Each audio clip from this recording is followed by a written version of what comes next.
เรื่องราวในหนังสือเล่มนี้จะทำให้ทุกท่านมีแรงบันดาลใจในการใช้ชีวิตครับสิ่งที่ผมพูดไม่ใช่เรื่องเกินจริงเลยในหนังสือเล่มนี้จะเปรียบเสมือนเรื่องเล่าหรือนิทานก่อนนอนนะครับดังนั้นคลิปนี้ขอให้ทุกท่านฟังแบบสบายๆได้เลยหนังสือมีชื่อว่า Chicken Soup for the Soul ครับพลังแห่งชีวิตหากทุกท่านต้องการพลังแห่งชีวิตและต้องการได้รับแรงบันดาลใจผมขอเป็นตัวแทนส่งต่อแรงบันดาลใจให้กับทุกท่านผ่านเรื่องเล่าในหนังสือเล่มนี้นะครับในเอพิโซดนี้เราจะมาเรียนรู้และสร้างแรงบันดาลใจกับ Chicken Soup for the Soul ครับ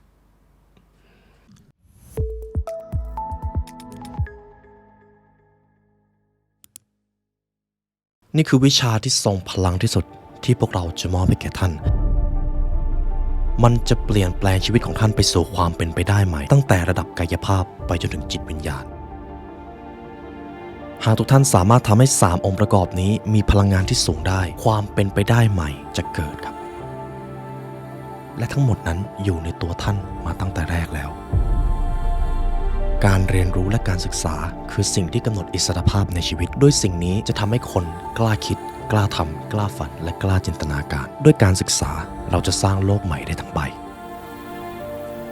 นี่คือเหตุผลที่เราจะมาเรียนรู้ด้วยกันในคลาสออนไลน์นะครับ The Mastermind of Millionaire สำหรับคอร์สนี้ครับเราจะจัด2รอบละ2วันรอบแรกครับวันเสาร์ที่19ตุลาคมและวันที่26ตุลาคมเริ่มคอร์ส1 ทุ่ม 9 นาทีครับและเรามาเรียนรู้กับ The Mastermind of Millionaire กันนะครับเพราะการเรียนรู้จะทำให้คุณเป็นอิสระ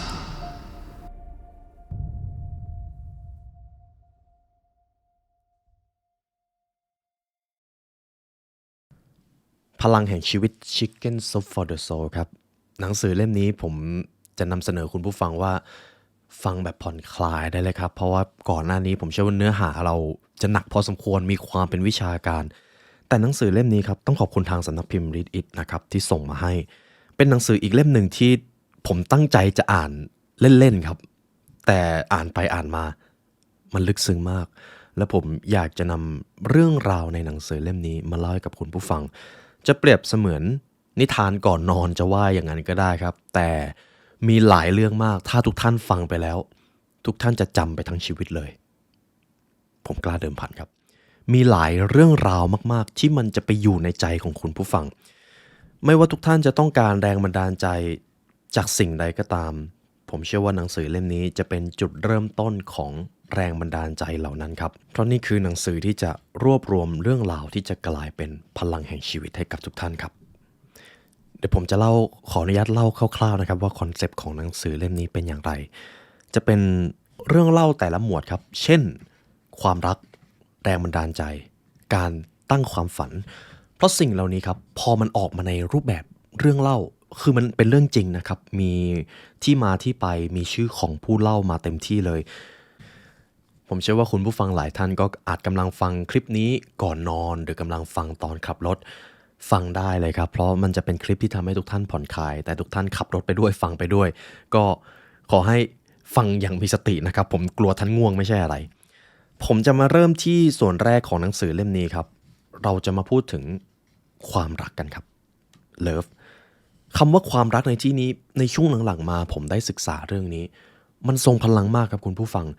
ความรักที่แท้จริงมันไม่ใช่ความรักประมาณว่าชายหญิงหรือคนที่เราหลงใหลไม่ใช่ครับความรักมันลึกซึ้งกว่านั้นมากมันคือพลังที่ค้ำจุนโลกนี้อยู่มันคือการรักเพื่อนมนุษย์รักอย่างบริสุทธิ์ใจไม่ตัดสินและมันเป็นจุดเริ่มต้นของสันติสุขหลังจากมนุษย์ยึดครองอวกาศกระแสลมกระแสน้ำและความโน้มถ่วงแล้ววันนั้นจะมาถึงวันที่มนุษย์หันมาควบคุมพลังความรักแทนพระเจ้าและเมื่อถึงวันนั้นมนุษย์จะได้ค้นพบไฟเป็นครั้งที่2ในประวัติศาสตร์โลกเห็นไหมครับเห็นความทรงพลังของสิ่งนี้ไหมครับและทีนี้ผมจะนำเรื่องเล่าหนึ่งให้คุณผู้ฟังว่าความรักหรือความเมตตาต่อเพื่อนมนุษย์มันทรงพลังขนาดไหนเรื่องนี้ครับชื่อว่าคุณคือผู้สร้างการเปลี่ยนแปลงการละครั้งหนึ่งครับคุณครูคนหนึ่งในนิวยอร์กซึ่งคุณครูท่านนี้ครับตัดสินใจว่าจะยกย่องนักเรียนชั้นปีสุดท้ายในโรงเรียนมัธยมปลายที่เธอสอนเธอเลยบอกพวกเขาแต่ละคนว่า พวกเธอที่เรียนอยู่ในชั้นนี้ได้ทำให้เกิดการเปลี่ยนแปลงในสิ่งใดบ้างเธอเรียกนักเรียนแต่ละคนออกมายืนหน้าห้องทีละคนแล้วก็เธอบอกนักเรียนเลยว่าพวกเขาทำให้เธอและฉันเรียนเปลี่ยนแปลงไปในทิศทางที่ดีอย่างไรจากนั้นเธอก็มอบสิ่งของสิ่งหนึ่งให้กับนักเรียนครับมันคือโบสีน้ำเงินครับพร้อมประทับตัวอักษรสีทองที่เขียนว่าฉันคือผู้สร้างการเปลี่ยนแปลงคุณครูส่งสิ่งนั้นให้กับเด็กๆต่อมาครับคุณครูก็ตัดสินใจทำกิจกรรมนี้ต่อเพื่อศึกษาว่าการยกย่องชมเชยคนมันทรงพลังขนาดไหนเธอเลยมอบโบที่ผมพูดไปเมื่อกี้นะครับเพิ่มมาอีก3ชิ้นและขอให้นักเรียนแต่ละคนเอาโบนี่แหละเอาไปให้ใครก็ได้ที่พวกเธอยอมรับและพวกเธอจะต้องยกย่องคนเหล่านั้นด้วยหลังจากนั้นคุณครูก็บอกว่าเมื่อเสร็จแล้วค่อยกลับมารายงานชั้นเรียนในอีก1 สัปดาห์ครับและความมหัศจรรย์มันก็เกิดขึ้นเด็กหนุ่มคนหนึ่งครับไปหาผู้บริหารระดับล่างของบริษัทหรือระดับกลางนะครับเด็กหนุ่มคนนั้นเดินเข้าไปผู้บริหารคนนั้นแล้วก็ยกย่องชมเชยเรื่องที่เขาช่วยวางแผนอาชีพให้เหตุผลเป็นเพราะผู้บริหารคนนี้เคยให้คำแนะนำกับเด็กมัธยมคนนี้ครับเด็กหนุ่มก็เลยเอาโบนี่แหละครับไปไว้บนเสื้อของผู้ชายคนนั้นก่อนจะมอบโบเพิ่มให้อีก2 ชิ้นแล้วก็บอกว่าคุณครับคือตอนนี้ผมกำลังทำโครงงานเรื่องการยกย่องชมเชยกันอยู่ผมเลยอยากให้คุณหาใครสักคนเพื่อที่จะยกย่องเขาแล้วก็มอบโบสีน้ำเงินนี้ให้เขาครับแล้วเมื่อคุณมอบให้เขาแล้วเอาโบอีกชิ้นหนึ่งที่คุณมีอยู่2 ชิ้นนี่แหละให้เขาไปเพื่อให้เขาทำแบบที่คุณทำให้เขาไปแสดงการยอมรับบุคคลที่3พิธีการแสดงการยอมรับนี้จะดำเนินต่อไปเรื่อยๆจนกว่าโบชิ้นสุดท้ายจะถูกส่งไปและต่อมาในวันนั้นครับผู้บริหารระดับกลางคนนั้นก็ยอมรับโครงงานนี้เพราะรู้สึกว่ามันน่าสนุกดีสิ่งที่เขาทำนะครับซึ่งผมว่ามันเป็นสิ่งที่กล้าหาญมากเขาเอาโบที่เขามี2 ชิ้นไปให้เจ้านายของเขาครับบอสของเขาซึ่งหัวหน้าคนนี้ขึ้นชื่อว่าเป็นคนขี้หงุดหงิดผู้บริหารระดับกลางคนนี้ครับไปหาเจ้านายแล้วก็เชิญให้เขานั่งลงแล้วก็บอกว่าท่านจริงๆแล้วผมร่วมงานกับท่านมาหรือหัวหน้ามาเนี่ยนานมาแล้วผมรู้สึกชื่นชมคุณมากๆเลยที่คุณมีความคิดสร้างสรรค์เป็นเลิศคุณเป็นคนหนึ่งที่ผมเคารพครับผมเลยอยากจะมอบสิ่งของชิ้นหนึ่งให้กับคุณมันก็คือโบทั้ง2 ชิ้นนั่นเอง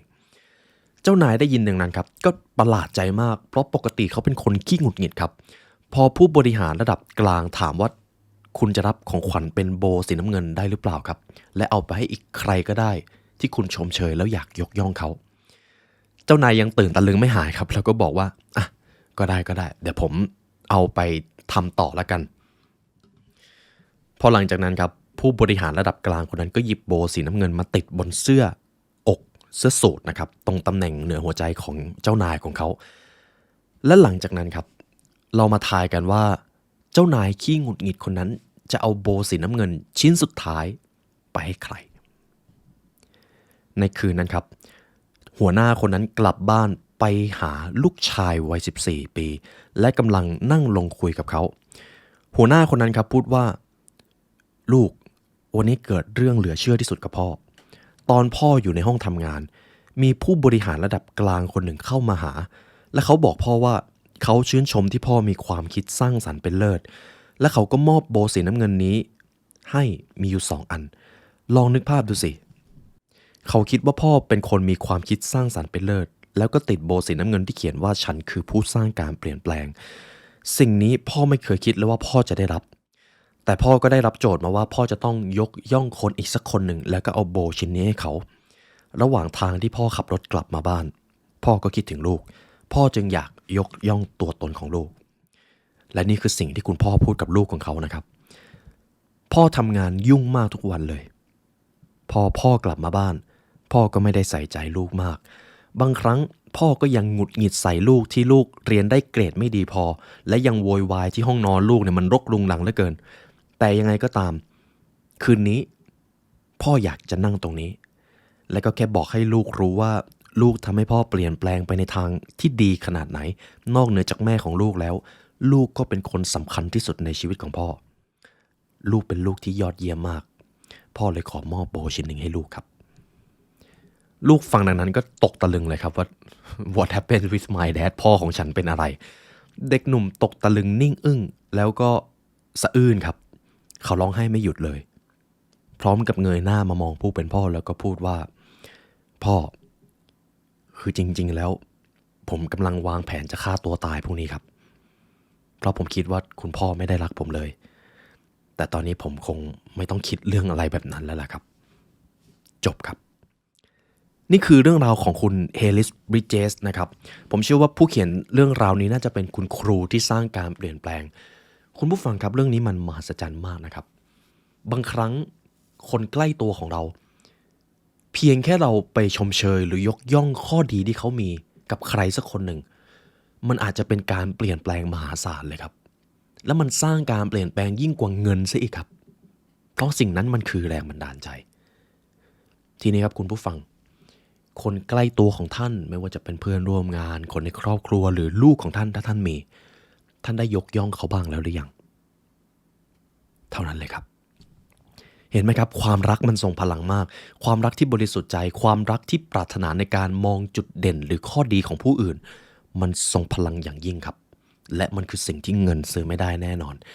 เป็นไงครับคุณผู้ฟังนี่คือเรื่องราวแรกนะครับแล้วผมเชื่อว่าหลายท่านอาจจะคิดถึงคนใกล้ตัวและอยากจะโทรไปบอกเลยว่าโอ้คุณนี่ช่างเป็นคนที่ดีเป็นคนที่ผมเนี่ยรู้สึกสบายใจทุกครั้งที่อยู่ด้วยท่านกำลังรออะไรอยู่ครับจริงไหมครับเอาละครับเดี๋ยวผมขออนุญาตจบเรื่องแรกไว้เพียงเท่านี้นะครับอย่างที่ผมบอกครับหนังสือเล่มนี้เหมือนจะไม่มีอะไรแต่สุดท้ายก็แค่เหมือนครับเพราะจริงๆแล้วมันทรงพลังมากมันมีแรงบันดาลใจซ่อนอยู่ในเรื่องราวเหล่านี้เยอะมากๆเอาละครับคุณผู้ฟังเราจบเรื่องราวแรกไว้เพียงเท่านี้เรามาที่เรื่องราวที่สองมีชื่อว่า Smile ครับรอยยิ้มทุกท่านยังจำหนังสือ The Little Prince ได้ไหมครับเจ้าชายน้อยผู้เขียนของเขาก็คือ The Saint-Exupéry ถ้าเป็นชื่อภาษาฝรั่งเศสก็คือน่าจะองตวนเดอแซงเป็กซูเพรีนะครับผมไม่แน่ใจผมพูดชื่อถูกหรือเปล่าแต่ชาวอเมริกันจำนวนมากคุ้นเคยกับหนังสือ The Little Prince แน่นอนนี่เป็นหนังสือที่มหัศจรรย์และเปลี่ยนไปด้วยจินตนาการเป็นทั้งนิทานและเรื่องเล่ากระตุ้นความคิดสำหรับผู้ใหญ่แต่น้อยคนที่จะรู้ว่าองตวนเดอแซงเต็กซูเปรีนั้นชีวิตของเขาเป็นอย่างไรผมขออนุญาตเรียกชื่อสั้นๆนะครับว่าแซงเต็กซูเปรีนะครับแซงเต็กซูเปรีเป็นนักบินรบผู้ต่อสู้กับกองทัพนาซีและถูกปลิดชีพขณะออกปฏิบัติการครับใช่ครับเขาตายในช่วงสงครามโลกครั้งที่สองก่อนสงครามโลกครั้งที่สองเขาต่อสู้กับเผด็จการฟาสซิสต์ในสงครามกลางเมืองสเปนเขาได้เขียนเรื่องราวน่าประทับใจจากประสบการณ์ดังกล่าวซึ่งเป็นเรื่องจริงนะครับมีชื่อว่าเลอโซคิเคครับหรือรอยยิ้มอันนี้ชื่อฝรั่งเศสนะครับมันคือเรื่องที่ผมอยากจะนำมาให้คุณผู้ฟังว่าชีวิตของเขาเป็นอย่างไรมีอยู่ครั้งหนึ่งแซงเต็กซูเปอรีครับถูกฝ่ายศัตรูจับได้ครับแล้วเป็นเฉลยศึกซึ่งในมุมมองของสงครามนะครับการตกเป็นเฉลยกับความตายบางทีความตายอาจจะดีเสียกว่าในตอนนั้นเขาถูกจับไปแล้วก็โยนเข้าห้องขังถูกโยนเข้าไปในห้องขังเลยจากท่าทางรังเกียจเดียดฉันและการปฏิบัติอย่างหยาบคายที่ได้รับจากพวกผู้คุมทำให้แซงเต็กซูเปอรีครับมั่นใจเลยว่าโดนประหารแน่ๆไม่รอดแน่ๆและในตอนนั้นเองเขาได้เขียนลงไปในหนังสือว่าข้าพเจ้ามั่นใจอย่างยิ่งว่าตัวเองจะต้องถูกประหารหรือถูกฆ่าแน่ๆข้าพเจ้ากระสับกระส่ายและหวาดกลัวสุดขีดข้าพเจ้าคลำกระเป๋าเสื้อกางเกงดูว่ายังมีบุหรี่เหลืออยู่หรือเปล่าและเมื่อข้าพเจ้าได้ค้นหาบุหรี่ในตัวที่ข้ามีข้าพเจ้าเจอเพียงแค่มวนเดียวมือไม้ข้าพเจ้าสั่นไปหมดเกือบจะยกบุหรี่ขึ้นมาที่ปากไม่ได้แต่ติดเพียงอย่างเดียวก็คือข้าพเจ้าไม่มีไม้ขีดไฟเพราะโดนยึดไปหมดแล้วสิ่งที่ข้าพเจ้าทำก็คือข้าพเจ้ามองลอดซี่กรงออกไปที่ผู้คุมไม่สบตากับข้าพเจ้าเลยจะว่าไปแล้วคนเราก็ไม่น่าจะสบตากับศพหรอกจริงไหมข้าพเจ้าก็เลยตะโกนเรียกเขาว่ามีไฟจุดบุหรี่ไหมครับได้โปรดเถอะผู้คุมคนนั้นมองมาที่ข้าพเจ้ายักไหล่แล้วก็เดินมาจุดบุหรี่ให้โหเป็นภาพที่ไม่น่าเชื่อนะครับแล้วเขาเล่าต่อขณะที่ผู้คุมคนนั้นเข้ามาใกล้และจุดไม้ขีดไฟ ตาของผู้คุมคนนั้นบังเอิญมาสบเข้ากับดวงตาของข้าพเจ้าตอนนั้นข้ายิ้มออกมาไม่รู้เหมือนกันว่าทำไมตัวเองถึงยิ้มบางทีอาจเป็นเพราะข้ารู้สึกเกรงบางทีอาจเป็นเพราะเมื่อคุณอยู่ใกล้คนอื่นมากๆการอดใจไม่ยิ้มนั้นมันทำได้ยากเสียเหลือเกินแต่ไม่ว่าอย่างไรข้าพเจ้าก็ยิ้มออกไปแล้วและทันใดนั้นเองเรากับมีกระแสไฟที่กระโจนข้ามช่องว่างระหว่างหัวใจของเราทั้งสองจิตวิญญาณของความเป็นมนุษย์ได้ถือกำเนิดขึ้นในช่วงเวลานั้นรอยยิ้มของผมทะยานผ่านลูกกรงออกไปและกระตุ้นให้เกิดรอยยิ้มบนใบหน้าของผู้คุมครับอยู่ดีๆผู้คุมก็ยิ้มครับสักพักเลยก็คุยกันเลยครับตอนนี้เขาทั้งสองคนคุยกันและเขาก็เริ่มรู้แล้วว่าผู้คุมอีกคนหนึ่งที่ดูเย็นชามากเลยเขาก็เป็นมนุษย์อีกคนหนึ่งเหมือนกันและหลังจากนั้นคุณผู้ฟังผู้คุมคนนั้นก็ถามคุณแซงเต็กซูเปอรี่ว่านายมีลูกหรือเปล่าคุณแซงเต็กซูเปอรี่รีบตอบเลยครับมีครับนี่ผมควักกระเป๋าสตางค์ออกมาให้คุณดูได้เลยนี่ครับคือรูปครอบครัวของผมทีนี้ครับพอ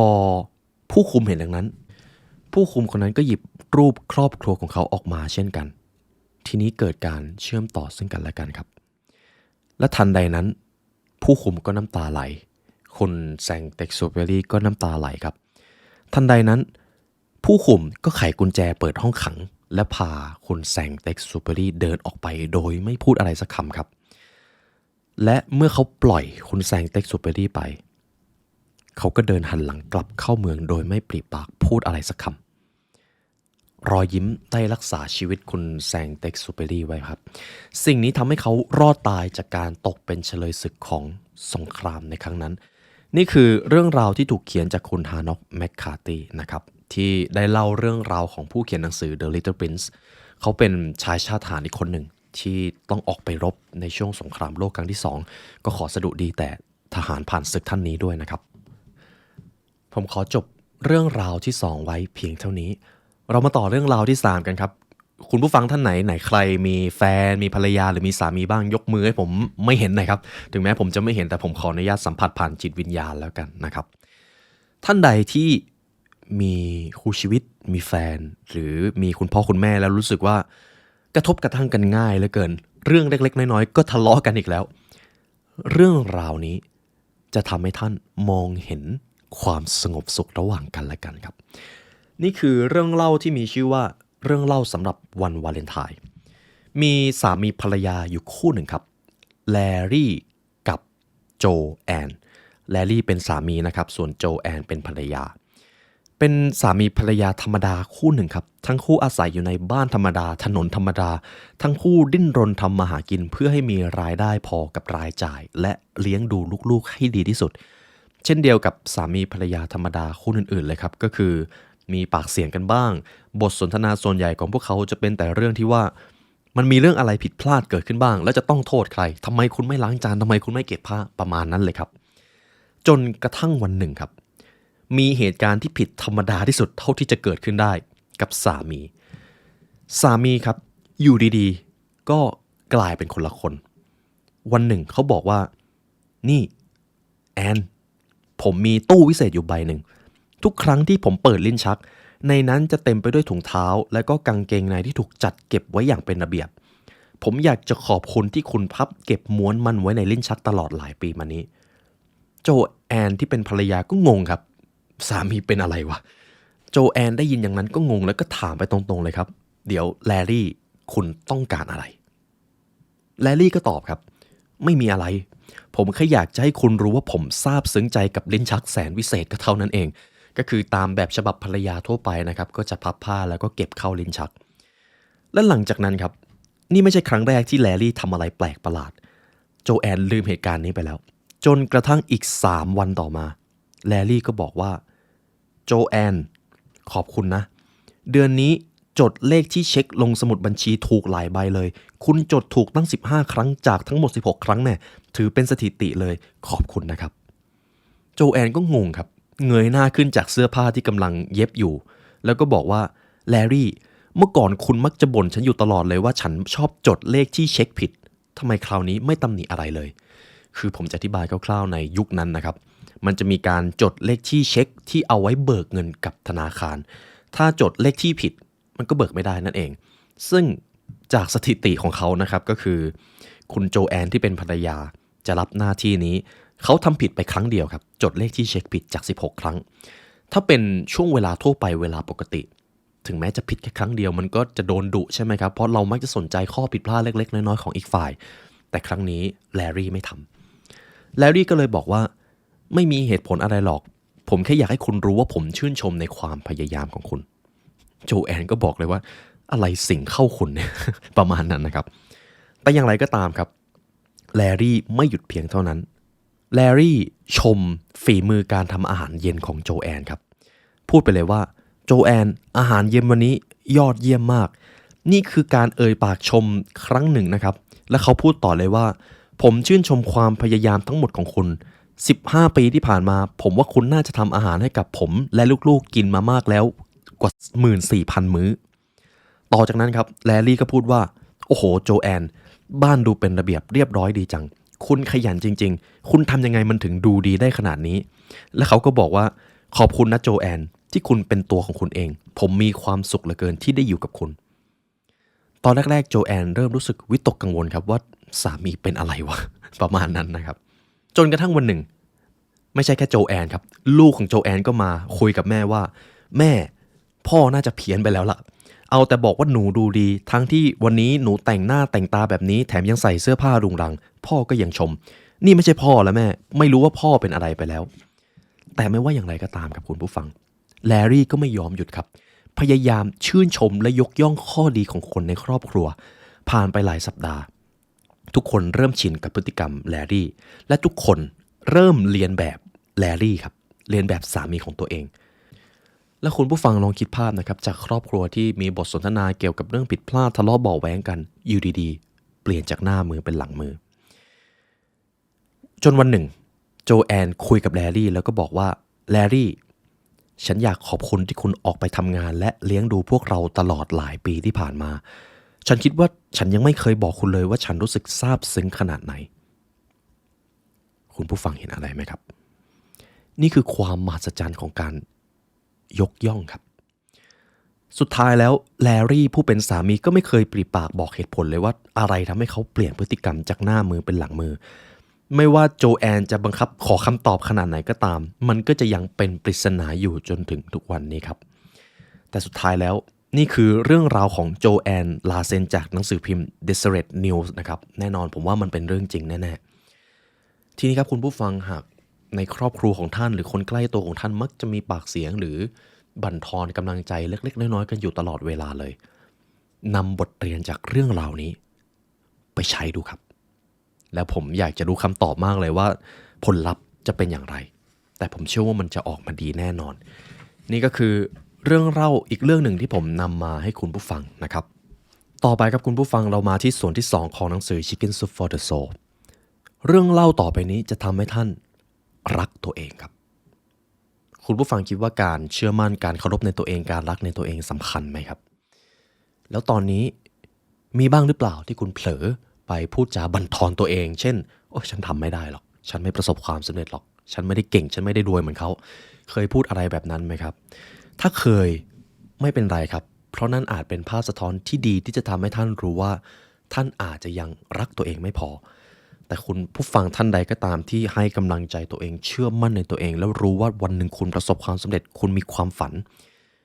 ท่านคือตัวตนที่กำลังรักตัวเองอยู่ซึ่งมันจะเป็นตัวตนที่สำคัญอย่างยิ่งและเรื่องเล่าต่อไปนี้จะทำให้ท่านเข้าถึงการรักตัวเองอย่างแท้จริงครับเรื่องแรกก็คือกฎของการเป็นมนุษย์ครับนี่คือกฎการเป็นมนุษย์กฎข้อที่1ท่านจะได้รับร่างกาย1ร่างท่านอาจจะชอบหรือไม่ชอบสรีระนี้หรือร่างกายนี้แต่ไม่ว่าจะเป็นอย่างไรมันจะเป็นของท่านไปตลอดกาลหากสมมุติว่าในชีวิตหนึ่งเราขับรถได้คันเดียวไปทั้งชีวิตผมเชื่อว่าทุกคนก็จะดูแลมันอย่างดีเปลี่ยนยางเปลี่ยนน้ำมันเครื่องทนุถนอมมันให้มากที่สุดเพราะเรามีแค่คันเดียวร่างกายเราก็เหมือนรถคันนั้นเลยครับมีแค่คันเดียวมีแค่ร่างเดียวจงดูแลให้ดีครับกฎข้อที่ ท่านจะได้เรียนรู้บทเรียนต่างๆคุณสมัครเข้าเรียนในโรงเรียนเต็มเวลาแบบไม่เป็นทางการที่ชื่อว่าชีวิตนี่คือโรงเรียนแรกและเป็นโรงเรียนที่ยิ่งใหญ่ที่สุดเท่าที่คุณจะได้เรียนคุณจะมีโอกาสเรียนรู้ทุกบทเรียนทุกวันทุกวินาทีในโรงเรียนแห่งนี้คุณอาจจะชอบบทเรียนนั้นบ้างหรือบางครั้งคุณอาจจะเกลียดบทเรียนนั้นไปเลยแต่พวกมันมีประโยชน์เสมอถึงแม้คุณอาจจะคิดว่าบางบทเรียนมันไม่มีประโยชน์หรืองี่เง่าแต่ทุกอย่างมีบทเรียนซ่อนอยู่นี่คือกฎข้อที่2กฎข้อที่3ไม่มีความผิดพลาดมีแต่บทเรียนเท่านั้นการเติบใหญ่เป็นกระบวนการของการลองผิดลองถูกหรืออีกนัยยะหนึ่งคือการทดลองการทดลองที่ล้มเหลวเป็นส่วนหนึ่งของกระบวนการเช่นเดียวกับการทดลองที่สุดท้ายแล้วได้ผลกฎข้อที่4บทเรียนจะเกิดซ้ำๆจนกว่าท่านจะได้เรียนรู้ครับผมชอบตรงนี้มากบทเรียนแต่ละอย่างจะเข้ามาหาท่านในหลากหลายรูปแบบจนกว่าท่านจะได้เรียนรู้มันและเมื่อท่านเรียนรู้แล้วท่านจะก้าวเข้าสู่บทเรียนต่อไปได้หากท่านยังไม่เตรียมตัวรับมือกับบทเรียนเหล่านั้นหากท่านยังหาข้ออ้างที่จะไม่เผชิญหน้ากับมันท่านจะต้องวนลูปกับบทเรียนนั้นซ้ำๆโอ้โหเหมือนเวรกรรมเลยครับจะต้องวนลูปกับบทเรียนที่คุณไม่ชอบอยู่ซ้ำๆจนกว่าคุณจะตัดสินใจเผชิญหน้าและเอาชนะมันลึกซึ้งมากนะครับบทเรียนนี้บทเรียนข้อที่5การเรียนรู้บทเรียนในชีวิตไม่มีที่สิ้นสุดทุกช่วงของชีวิตล้วนมีบทเรียนในตัวเองหากคุณยังมีชีวิตอยู่ย่อมมีบทเรียนให้ได้เรียนรู้กฎที่6ครับที่นั่นที่โน่นไม่ได้ดีไปกว่าที่นี่พูดง่ายๆก็คืออนาคตหรืออดีตของท่านมันไม่ได้ดีไปกว่าปัจจุบันเลยอนาคตที่คุณฝันมันไม่ได้ดีไปกว่าช่วงเวลาที่คุณมีชีวิตอยู่ในตอนนี้อดีตที่คุณคิดว่ามันหอมหวานกับปัจจุบันนี้มันก็ไม่ได้แตกต่างกันสักเท่าไหร่เพราะอะไรรู้ไหมครับเพราะปัจจุบันคือทรัพย์สินที่ยิ่งใหญ่ที่สุดที่คุณมีดังนั้นเมื่อที่นั่นของคุณกลายมาเป็นที่นี่คุณจะได้ที่นั่นอีกที่มาโดยอัตโนมัติแล้วมันก็จะดูดีกว่าที่นี่อีกครั้งผมจะอธิบายสั้นๆนะครับเมื่อสิ่งที่คุณกังวลสิ่งที่คุณต้องการในอนาคตประมาณว่าถ้าคุณไม่ได้มันมาคุณจะไม่มีความสุขแต่คุณเปลี่ยนกรอบความคิดคุณเปลี่ยนอนาคตมาเป็นว่าแต่ตอนนี้คุณก็มีชีวิตอยู่ทำไมคุณไม่เอนจอยกับมันล่ะนั่นแหละครับคือความหมายว่าที่นั่นกลายมาเป็นที่นี่แล้วทีนี้พอคุณเอนจอยหรือมีความสุขกับปัจจุบันคุณจะมีความสุขเหนืออนาคตและเหนืออดีตโดยอัตโนมัติแล้วมันก็จะดูดีกว่าปัจจุบันในก่อนหน้านี้ที่คุณมักจะกังวลกับอดีตหรืออนาคตนั่นเองครับประมาณนั้นกฎข้อที่7ผู้อื่นเป็นเพียงกระจกสะท้อนตัวตนของท่านคุณไม่สามารถรักหรือเกลียดบางอย่างในตัวผู้อื่นเว้นเสียแต่ว่าสิ่งนั้นสะท้อนถึงบางอย่างที่คุณรักหรือเกลียดในตัวคุณเองโอ้โหข้อนี้ผมว่าตรงมากหากคุณเกลียดใครสักคนจริงๆแล้วคนคนนั้นมีบางสิ่งบางอย่างที่คุณไม่ชอบและไอ้เจ้าสิ่งไม่ชอบนั้นมันมีในตัวคุณคุณเลยไม่ชอบเขาหรือถ้าคุณรักใครมากๆอาจจะเป็นเพราะคนคนนั้นมีสิ่งที่คุณเป็นอยู่มีสิ่งที่คุณรักในตัวเองอยู่เช่นกันดังนั้นครับผู้อื่น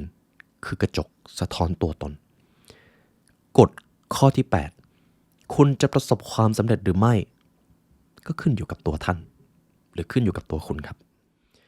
คุณมีเครื่องมือและทรัพยากรที่ต้องใช้ทุกอย่างในโลกใบนี้คุณจะทำอะไรกับพวกมันก็ได้ก็ขึ้นอยู่กับคุณคุณเป็นคนเลือกเองดังนั้นไม่ว่าคุณจะเชื่อว่าชีวิตนี้จะสำเร็จหรือล้มเหลวสิ่งที่ท่านเชื่อมันถูกแล้วครับกฎข้อที่8คำตอบอยู่ภายในตัวคุณคำตอบสำหรับคำถามของชีวิตนั้นอยู่ภายในตัวคุณสิ่งที่คุณต้องทำก็คือมองหารับฟังและเชื่อมั่นโลกภายในกฎข้อที่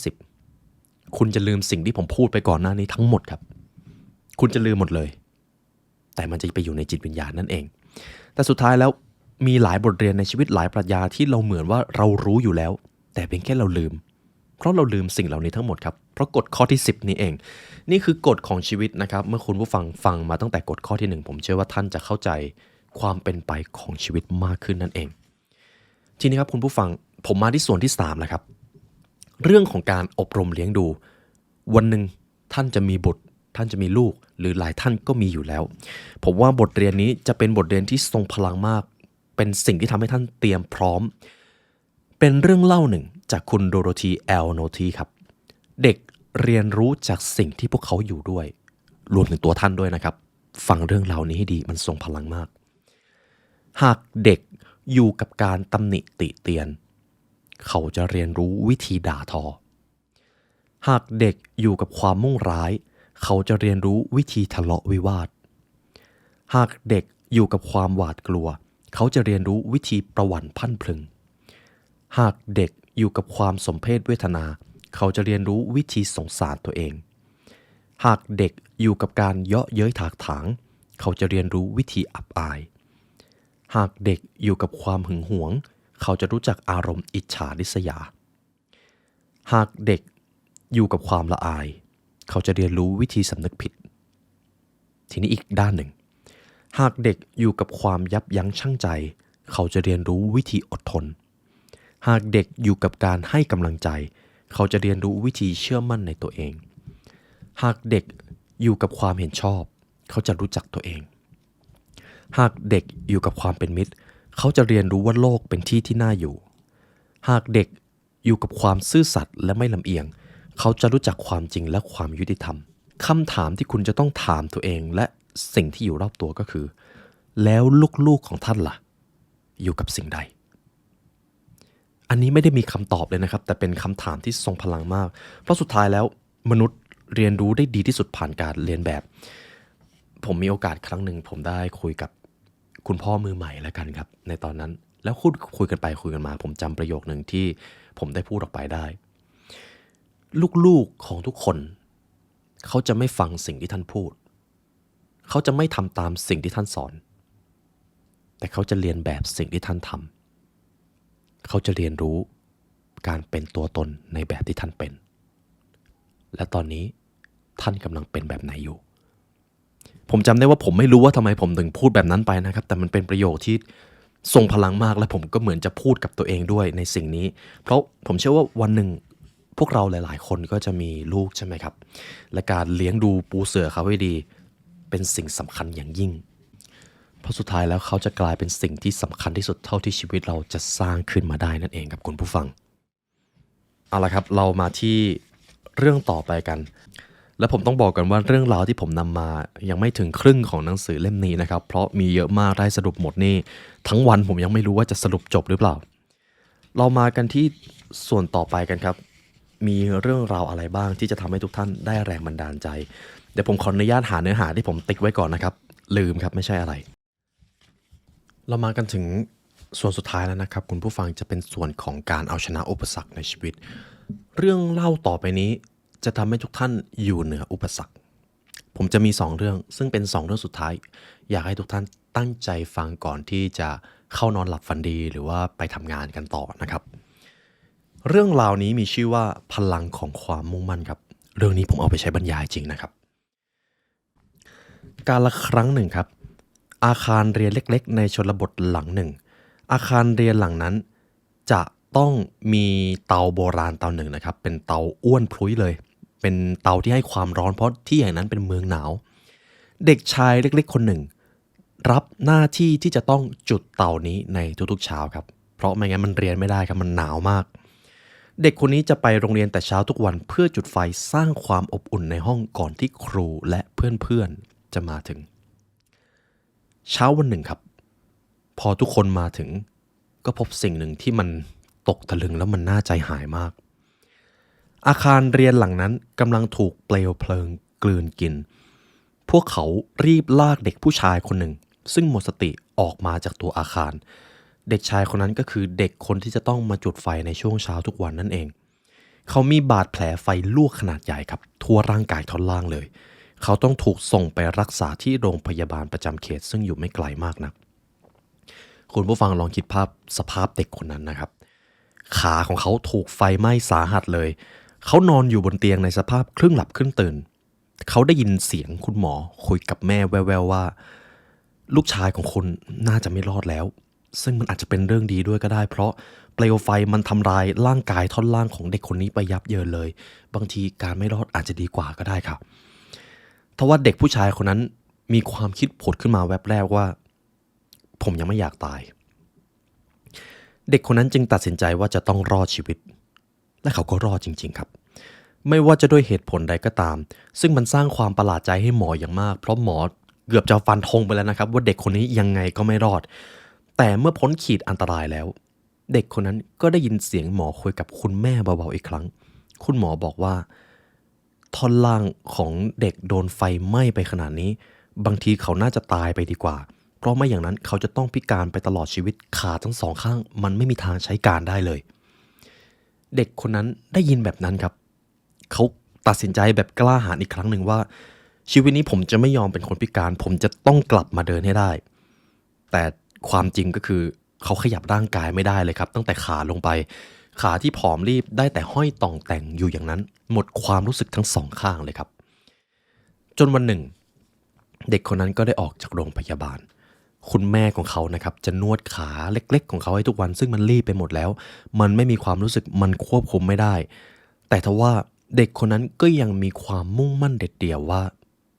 เขาจะต้องกลับมาเดินได้เหมือนเดิมแต่ด้วยสภาพของเขาเขาจะต้องอยู่ในรถเข็นใช่ไหมครับจนกระทั่งวันหนึ่งเด็กคนนั้นก็จำเป็นต้องใช้ชีวิตบนรถเข็นวันต่อวันไปวันนั้นครับเป็นวันที่แดดเจิดจ้ามากแม่เข็นรถเด็กคนนั้นออกไปที่สวนเพื่อรับอากาศวันนั้นแทนที่เด็กคนนั้นจะนั่งอยู่เฉยๆครับเขากลับเหวี่ยงตัวเองลงจากรถเข็นใช้คำว่าเหวี่ยงนะครับเขาพยายามกระเสือกกระสนข้ามผืนหญ้าโดยลากขาทั้งสองข้างไปด้านหลังคุณผู้ฟังลองนึกภาพสุนัขที่เดินสี่ขาแล้วสองขาหลังมันลากไปกับพื้นสภาพนั้นเลยครับของเด็กคนนั้นเด็กคนนั้นดันด้นไปจนถึงรั้วสีขาวที่กั้นเขตบ้านครับเขาพยายามเกาะรั้วแล้วดึงตัวเองขึ้นสุดแรงเกิดจากนั้นก็ลากร่างของเขาเลาะรั้วไปทีละแผ่นโดยตั้งใจอย่างเดียวว่าชีวิตนี้ผมจะต้องกลับมาเดินให้ได้ไม่มีอะไรที่เขาต้องการไปมากกว่าการให้ขาทั้งสองข้างกลับมาเดินได้อีกครั้งครับทีนี้ครับคุณผู้ฟัง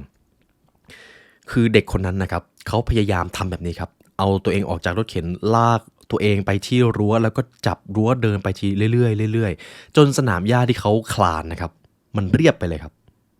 มันเรียบเหมือนเป็นรอยขาคนเลยจนสุดท้ายแล้วครับผลจากการนวดทุกวันการเพียรพยายามอย่างหนักและการตั้งใจแน่วแน่นี่คือผลลัพธ์ครับจนกระทั่งวันหนึ่งเขาเริ่มกลับมายืนได้อีกครั้งต่อจากนั้นเขาเริ่มเดินขยโยกขยเยกเขาเริ่มเดินได้เขาเริ่มเดินไปโรงเรียนเขาเริ่มวิ่งไปโรงเรียนครับเขาเริ่มวิ่งเพื่อความสนุกสนานและภายหลังจากนั้นณสนามกีฬาเมดิสันสแควร์การ์เด้นนี่คือชายหนุ่มผู้ที่ไม่มีใครคาดคิดว่าจะรอดชีวิตเขาคือดร.เกลนคันนิงแฮมครับเขาคือนักวิ่งระยะ1ไมล์ที่เร็วที่สุดในโลกในศตวรรษที่20ในยุคนั้นนะครับ1ไมล์4นาที6วิครับนี่คือเรื่องราวของนักวิ่งผู้ทำลายสถิติมนุษยชาติครับคุณผู้ฟังทรงพลังไหมครับนี่คือเหตุผลที่ว่าทำไมพลังของความมุ่งมั่นมันทรงพลังมากไม่ว่าคุณจะเชื่อว่าคุณจะรอดหรือไม่รอดสิ่งที่คุณเชื่อมันถูกแล้วครับหากเขายอมตายตั้งแต่ได้ยินคุณหมอบอกว่าเขาจะไม่รอดครั้งแรกเราคงจะไม่รู้จักคุณเกรนคันนิงแฮมในหนังสือเล่มนี้นี่คือเรื่องราวของเบิร์ดดูบินนะครับคุณผู้ฟังสามารถเซิร์ชชื่อคุณเกรนคันนิงแฮมได้ในSearch Engine เลยนะครับ GLEN แล้วก็ CUNNINGHAM และเดี๋ยวจะเจอเลยขึ้นชื่อว่าเป็นนักวิ่งจากกลองเพลิงนั่นเองครับเอาล่ะครับคุณผู้ฟังเรามากันถึงข้อสุดท้ายแล้วเรื่องราวสุดท้ายโอ้โหเราเดินทางกันมาไกลมากหากท่านขับรถไปด้วยฟังไปด้วยน่าจะมีหลายเรื่องเลยที่ให้แรงบันดาลใจท่านหากท่านกำลังหลับแล้วฟังเรื่องนี้อยู่ขอให้ท่านหลับฝันดีนะครับเรื่องนี้มีชื่อว่าศรัทธาครับจะมีเรื่องราวหนึ่งที่อยู่ในกระดาษ2หน้าครับมีชื่อหัวข้อว่าศรัทธาของผู้ทุกทนจะเป็นเหมือนประโยคคำกล่าวที่ผมอยากให้คุณผู้ฟังพูดกับตัวเองข้าพเจ้าขอความเข้มแข็งจากพระเจ้าเพื่อที่ข้าพเจ้าจะได้ประสบความสำเร็จแต่พระองค์สร้างให้ข้าพเจ้าอ่อนแอเพื่อที่ข้าพเจ้าจะได้รู้จักเชื่อฟังอย่างอ่อนน้อมถ่อมตนข้าพเจ้าจะขอสุขภาพอันสมบูรณ์แข็งแรงเพื่อที่ข้าพเจ้าจะได้ทำเรื่องที่ยิ่งใหญ่แต่พระองค์จะประทานความเจ็บป่วยเพื่อที่จะให้ข้าพเจ้าได้ทำสิ่งต่างๆให้ดีขึ้นข้าพเจ้าขอความร่ำรวยเพื่อที่ข้าพเจ้าจะได้มีความสุขแต่พระองค์จะประทานความยากจน เพื่อที่ให้ข้าพเจ้านั้นมีสติปัญญาข้าพเจ้าขอพลังอำนาจเพื่อที่ข้าพเจ้าจะได้รับการยกย่องสรรเสริญจากผู้คนในทุกหนแห่งแต่พระองค์จะประทานจุดอ่อนเพื่อที่ข้าพเจ้าจะได้รู้สึกว่าต้องการพระเจ้าข้าพเจ้าขอทุกสิ่งอย่างเพื่อที่ข้าพเจ้าจะได้ดื่มด่ำกับชีวิตแต่พระองค์จะประทานชีวิตเพื่อที่ข้าพเจ้าจะได้ดื่มด่ำกับทุกสิ่งข้าพเจ้าไม่ได้สิ่งที่ขอแต่ก็มีทุกสิ่งทุกอย่างที่ข้าพเจ้าต้องมีท่ามกลางผู้คนมากมายพวกเราทุกคนได้รับพรล้นเหลือที่สุดนี่คือเรื่องราวที่มันเป็นจริงครับคุณผู้ฟังนี่คือเรื่องของคุณรอยแคมปาเนล่าและผมจะเล่าในมุมมองบริบทที่ผมจะส่งต่อให้กับคุณผู้ฟังหากคุณผู้ฟังขอความเข้มแข็งโลกจะสร้างให้คุณเป็นคนอ่อนแอเพื่อที่คุณจะได้รู้จักเชื่อฟังอย่างอ่อนน้อมถ่อมตนหากคุณทำตัวแข็งกร้าวชีวิตจะส่งบทเรียนที่ทำให้คุณรู้สึกอ่อนแอเสมอหากคุณร้องขอสุขภาพแข็งแรงเพื่อที่คุณจะได้ทำในเรื่องที่ยิ่งใหญ่จักรวาลหรือโลกจะประทานความเจ็บป่วยมาให้ในบางครั้งเพื่อที่คุณจะได้รู้ว่าการมีสุขภาพแข็งแรงมันดีขนาดไหนและคุณจะต้องดูแลอย่างไรหากคุณปรารถนาความร่ำรวยเพื่อที่ตัวเองจะได้มีความสุขโลกจะประทานความยากจนมาให้ในบางครั้งเพื่อที่คุณจะได้ใช้สติปัญญาหากคุณขอพลังอำนาจเพื่อที่จะได้รับการยกย่องแต่โลกจะประทานจุดอ่อนมาให้เพื่อที่คุณจะได้รู้สึกว่าคุณไม่ได้อยู่เหนือไปกว่าใครหากคุณขอทุกสิ่งทุกอย่างเพื่อที่จะดื่มด่ำกับชีวิตโลกจะส่งบทเรียนชีวิตเพื่อที่คุณจะได้รู้จักดื่มด่ำกับทุกสิ่งทุกอย่างโดยเฉพาะอย่างยิ่งความยากลำบากถึงแม้คุณอาจจะไม่ได้สิ่งที่ขอในบางครั้งแต่ณวินาทีนี้คุณมีทุกสิ่งที่คุณต้องการหนึ่งในนั้นคือปัจจุบันและทุกท่านครับท่านมีพรที่เหลือล้นอยู่ในตัวเพียงแค่ว่าต้องมองหาและท่านจะมองเห็นเท่านั้นเองครับนี่คือบทเรียนจากหนังสือ Chicken Soup for the Soul นะครับและผมเชื่อว่าพอดแคสต์นี้ก็เป็นซุปไก่ที่จะทำให้จิตวิญญาณของท่านได้รับแรงบันดาลใจไปบ้างคือชื่อภาษาอังกฤษน่ารักนะครับแต่พอเป็นชื่อภาษาไทยผมรู้สึกว่ามันแปลกๆระดับหนึ่งซุปไก่แห่งจิตวิญญาณคือตัวแทนของซุปไก่ก็อาจจะเป็นซุปที่อร่อยอาจจะเป็นสิ่งที่คอยเติมไฟให้กับชีวิตนั่นเองครับและต้องขอบคุณทางสำนักพิมพ์ริทอีกครั้งหนึ่งนะครับที่ส่งหนังสือเล่มนี้มาให้เป็นหนังสือม้ามืดอีกเล่มหนึ่งเลยรู้สึกเป็นเกียรติอย่างยิ่งครับที่มีโอกาสได้อ่านหนังสือเล่มนี้แล้วก็ได้นำบทเรียนเหล่านี้มาสรุปส่งต่อแรงบันดาลใจให้กับคุณผู้ฟังทุกท่านขอบคุณที่ให้เกียรติมาฟัง The Library Learn นะครับและเช่นเคยครับหากทุกท่านฟังมาถึงตรงนี้แล้วอยากใช้เวลาเรียนรู้กับพวกเราให้ลึกซึ้งกว่านี้ครับเราจะมีทำพรีเมียมคอนเทนต์ไว้ให้ทุกท่านสามารถเรียนรู้ได้ทั้งตำราความสำเร็จตำราการพัฒนาตัวเองตำราจิตวิทยาบางศาสตร์ที่บางเนื้อหาผมเอามาพูดออกสื่อไม่ได้จริงๆผมเลยขอทำไว้ในพรีเมียมคอนเทนต์นะครับสามารถรับชมได้2ช่องทางครับก็คือ www.thelibrarylearn.com หรือถ้าอยากฟังผ่าน YouTube เลยก็คือกดปุ่มจอยแล้วก็เลือกตัวพรีเมียมคอนเทนต์ครับแต่ครับตอนนี้เรากำลังพัฒนาเว็บไซต์อย่างหนึ่งอนาคตเว็บไซต์ของเราจะมีเนื้อหาสรุปหนังสือที่ทุกท่านสามารถเข้าไปอ่านแล้วก็ฟังเป็น Audio Book ได้ครับเพียงแค่ว่าเป็นรูปแบบสรุปที่ทาง The Library ทีมงานของพวกเราได้จัดทำขึ้นมานั่นเองและหวังเป็นอย่างยิ่งว่าเราจะเป็นส่วนสำคัญในการสร้าง Learning Community หรือภาษาไทยคือสังคมหรือสภาพแวดล้อมของนักเรียนรู้นั่นเองเพราะความรู้จะทำให้พวกเราทุกคนค้นพบอิสรภาพในชีวิตครับและมันเป็นเหตุผลที่เรามาเรียนรู้ด้วยกันและในวันนี้ครับได้เวลาอันสมควรอย่างยิ่งครับรู้สึกเป็นเกียรติมากจริงๆทีมงาน The Library Learn และตัวผมไลออนยุวศิลป์ขอกล่าวอำลาทุกท่านไปก่อนขอให้วันนี้เป็นวันที่ดีของทุกท่านนะครับสวัสดีครับนี่คือวิชาที่ทรงพลังที่สุดที่พวกเราจะมอบให้แก่ท่านมันจะเปลี่ยนแปลงชีวิตของท่านไปสู่ความเป็นไปได้ใหม่ตั้งแต่ระดับกายภาพไปจนถึงจิตวิญญาณหากทุกท่านสามารถทำให้3องค์ประกอบนี้มีพลังงานที่สูงได้ความเป็นไปได้ใหม่จะเกิดครับและทั้งหมดนั้นอยู่ในตัวท่านมาตั้งแต่แรกแล้วการเรียนรู้และการศึกษาคือสิ่งที่กำหนดอิสรภาพในชีวิตด้วยสิ่งนี้จะทำให้คนกล้าคิดกล้าทำกล้าฝันและกล้าจินตนาการด้วยการศึกษาเราจะสร้างโลกใหม่ได้ทั้งใบนี่คือเหตุผลที่เราจะมาเรียนรู้ด้วยกันในคลาสออนไลน์นะครับ The Mastermind of Millionaire สำหรับคอร์สนี้ครับเราจะจัด2รอบรอบละ2วันรอบแรกครับวันเสาร์ที่19ตุลาคมและวันที่26ตุลาคม